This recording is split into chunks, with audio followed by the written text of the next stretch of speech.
Well, now I know I've got the double voice, I can just say whatever I want. Literally just say what you want, bro. Yeah. No one knows it's you.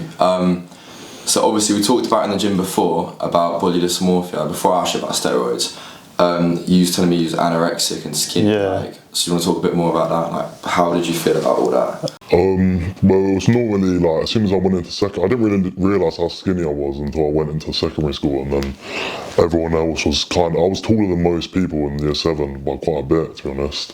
But yeah, I was like, I'd see like, when we get changed in PE, I'd look at my legs and look at everyone else's and think like, why are mine so skinny? And it did become, obviously just a joke cause with my friends, but like it did like have an effect in some way where I thought like, I don't really like want to be known as a skinny guy at all. I think it's not a nice thing to be known as, even if it's only friendly jokes. Like obviously being skinny in my opinion is better than being fat, but you don't really want to be either. So it kind of motivated me as I got older to put more and more effort in to make sure I wasn't skinny anymore. So was this just from seeing your friends and comparing yourself, or was this anything to do with social media as well? At that point in time, in like 2014, social media didn't have that much like heavy gym content, so I wouldn't really pin it on social media. It was more just like comparing myself to my friends. But obviously, as I progressed to like year 11, obviously social media became more prominent and definitely did have an impact on how I wanted to be myself. But like obviously you're a steroid taker now, Yeah. steroid taker now. But like even seeing social media now, seeing influencers, bodybuilders, does that never sway the? Yeah, it's kind of, it doesn't really make me, because I know that I feel like it is so much more important now, social media, in terms of the gym, because it's on TikTok. If you go on TikTok, everything's just gym content heavy.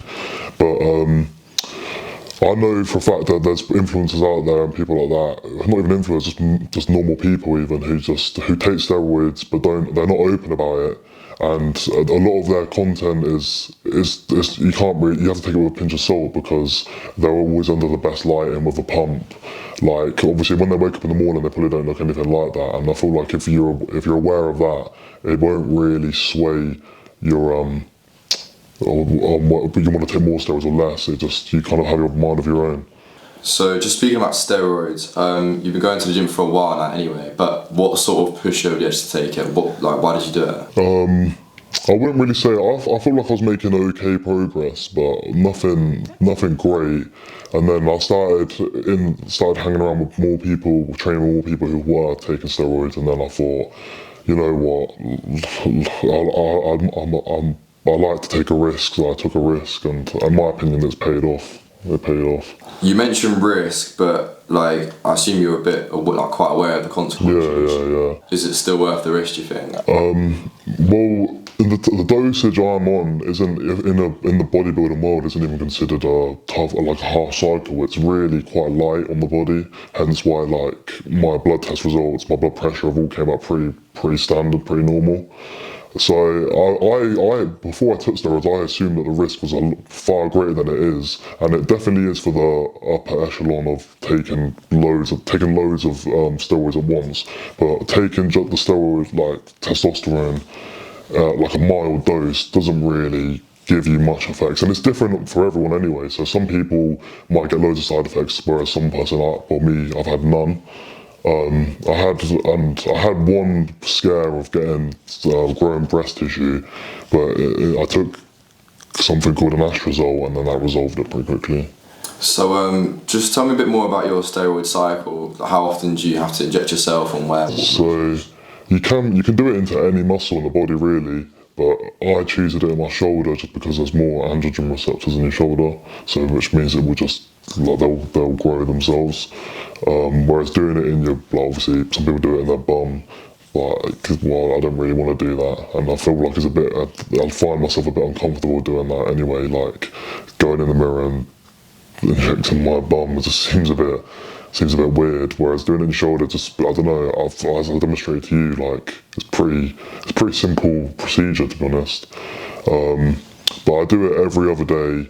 I do it every other day in my shoulder one day, and then on the other shoulder. Yeah. So essentially, you feel like since you've been taking it and you've seen your body grow, has that gained you confidence, or? It's definitely. I already had confidence before, I'd say, but I feel like increased it. It definitely has increased it, because obviously naturally if you get more compliments you're going to feel more confident by yourself, and obviously if your body's bigger you're just going to get more compliments, so in turn my confidence increased. But I wouldn't say it's changed my life or anything, because I feel like I wouldn't consider myself an insecure person before. So, but yeah, it definitely has increased it. So the bottom line is really you took it to look bigger, look stronger. Is that why? Yeah, I can't lie. I had like a vision of myself for summer, and I just thought, what steps could I take to achieve this look?